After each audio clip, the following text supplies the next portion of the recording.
Welcome back to Legacy Politics. Thanks so much for tuning in today. Today's November 1st, 2021.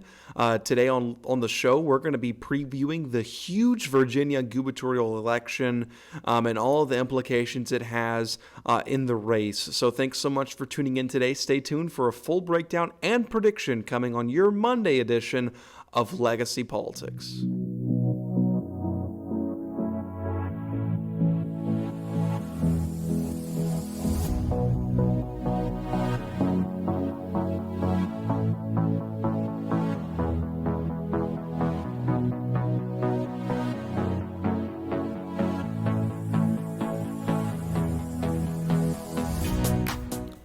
So as was said in the beginning, welcome back to Legacy Politics. I'm so happy you're here to join us talking about the Virginia governor election, a really big election. Tomorrow is election day in America here in Virginia. There's also an election in New Jersey and a couple of down ballot elections. But this is the big one, and that's what we're going to be talking about and predicting at the end of today's video. If you're new to the channel, thanks so much for tuning in. Please like the video, comment on what you would like to see. And also, if you want to, you could also hit that subscribe button. It'd really be helpful and really be meaningful if you could hit that subscribe button to see all future content and hit that post notification bell so you can see all future content on Legacy Politics. Thanks so much for being here. So we're going to get right into it in this election between Terry McAuliffe and Glenn Youngkin.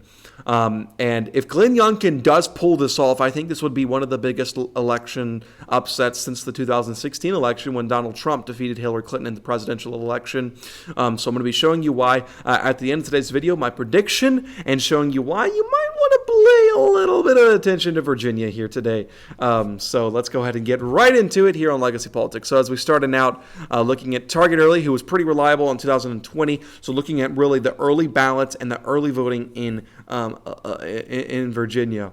So right now, 602,000 to 351,000 lead for the Democrats, which can be easily made up on Election Day. If they say 3 million votes to 3.5 million votes should be expected in this race, 3 million to 3.5 million. I think that, let's say that the Republicans could hold, let's say like 60-40 on Election Day, which isn't that far-fetched at the end of the day, then I think then you're looking at Youngkin being the next governor of Virginia. And I think that they may even get more than that. They normally get more on Election Day just because of the Democrats like to send in mail-in. They're really vocal about mail-in ballots and all that good stuff. But I think it's something important to note here that the Democrats had around a 10-point lead with mail-in voting in 2020, right? And so the Democrats led it there. And a lot of the Republicans, including myself, including a lot of YouTubers, said that the Republicans could potentially make up that margin on Election Day and make Virginia a little bit interesting.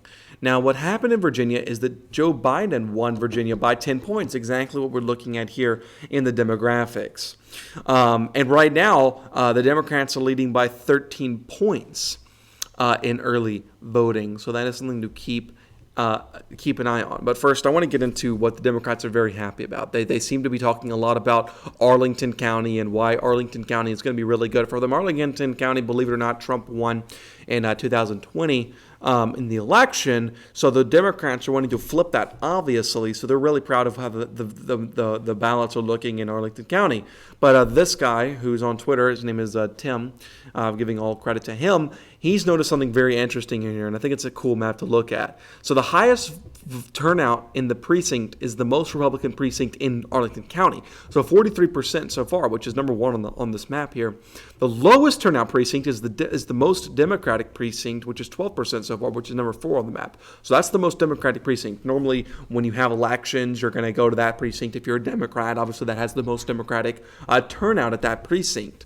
Now, obviously, you go to the one that's closest to you or whatever, because you're all in the same county. But that generally has the more Democratic turnout. And early voting so far, that has had the lowest turnout. And then the Republican one in Arlington has had the most turnout.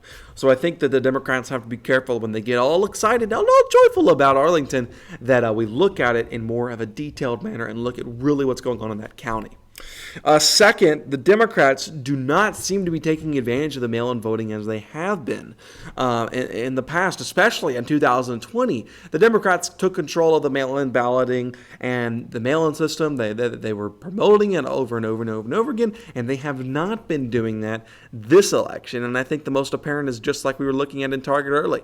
What did the Democrats get? They're over 50% behind of what they had in the 2020 election already on this gubernatorial election, a pivotal gubernatorial election, and the Democrats are almost 50% behind.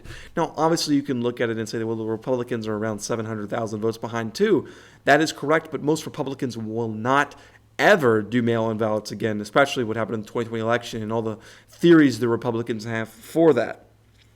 And also McAuliffe is just like a terrible candidate. He's not a good candidate in the first place, and even the fake news media knows this, and they know that he's in trouble. If we look at articles here, both parties await results in Virginia and what it bodes for the articles for the battles ahead, for the battle ahead, which is really referencing the 2022 midterms. And this article is really good. It goes through basically everything, and it's really good article. I would encourage you to read it. It's by Jonathan Martin. It's pretty good. Virginia, and now Georgia here. Virginia governor's race is the first quote-unquote test of Biden's presidency. And I think that is a very interesting aspect here, because if Virginia goes red tomorrow night, I think that would be like I said in the beginning of the video, it'd be one of the biggest upsets in political in politics since 2016. But not only that, it would give us a clear quotient on what Americans view Joe Biden's presidency to be about. If a Democrat is on the ballot and a Republican's on the ballot, are they going to go for the Republican? Even if Trump's not on the ballot, are they going to go for it? Are we going to have more turnout than the 2020 election? CNN even talking about it. This is by Harry Enton, and he says why Democrats are in a lot of trouble in Virginia. It goes through telling us how exactly Youngkin can win and how he might actually win, which I think is all very, very interesting. We're going to go ahead and get rid of those. You can all go read them. Very good, very good, very good stuff there. So now let's look at this map. Let's look at the voting turnout in the Virginia election as of right now. So right now, let's go through these. So the voting turnout in Virginia, the highest voting turnout for early voting. So Matthews County. Let's look in 2020. Matthews County, which let's see who won Matthews County. Can kind of show you where these are coming from. Matthews County was won by Donald Trump by a substantial margin, 69-28. Now, so if Republicans are voting mail-in, a lot of these mail-in ballots are coming from heavy Trump counties. Goochland, let's look at Goochland. Goochland was won by Donald Trump by around 4 points. So that'll be a more interesting county to look at. Highland County. Let's look at Highland County. Now, this is going to be interesting. Highland County was won by Donald Trump by a couple of points as well. So we're looking at these counties that are having the highest turnout in mail-in voting are super interesting to look at on who won them in 2020. Giles County. Let's look at Giles County. Giles County was won by Donald Trump by over 20 points, 21 points to Donald Trump in Giles County. And this is the highest voter turnout in the early voting. New Kent. Let's look at New Kent. New Kent was won by Donald Trump by 18 points in 2020. So very interesting stuff to look at there with that map. So now let's look at this poll here. Youngkin 0.2 per 3 with Trafalgar. Trafalgar's very good in the Rust Belt. They did not call two of the states correctly in 2020, but they got very close, obviously closer than any other poller. Insider advantage is Youngkin 0.2% and bearish Youngkin 0.3%. So basically a toss-up. This race is obviously still within the margin of error. Now let's look at Real Clear Politics. As you can see, it was obviously McAuliffe for a long time until Youngkin closed the gap and took the lead, and now is favored by 1.7 by Real Clear Politics average. As you saw here, Fox News actually has him winning by 8, possibly. Youngkin by 2, Trafalgar and Insider Advantage, which we just went through. Emerson has it tied. Washington Post is McAuliffe +1. USA Today, McAuliffe +1. Now, this is still a race, and I think it's going to be very interesting to watch tomorrow night. This is the thing. I think McAuliffe might squeak it out at the end of the day, just because I think it's hard to flip 10 points in the span of 12 months.